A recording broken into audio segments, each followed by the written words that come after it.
माता सहोदरा की प्रेरणादायक कथा।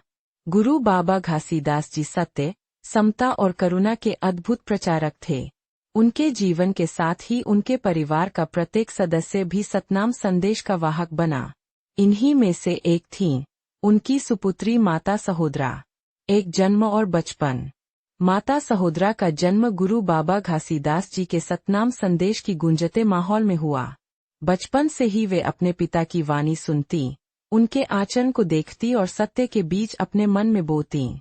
वे करुणा से भरी हुई थीं। गांव की स्त्रियों और बच्चों के दुख सुख में शामिल होतीं। दो शिक्षा और संस्कार। गुरु बाबा अक्सर उन्हें समझाते, बेटी, धन संपत्ति से बड़ा सत्य है, जात पात से ऊपर समता है और मनुष्य का सच्चा गहना ईमानदारी है। इन वचनों को माता सहोदरा ने अपने जीवन का आधार बना लिया। 3. विवाह प्रसंग। कहा जाता है कि माता सहोदरा का विवाह बुद्ध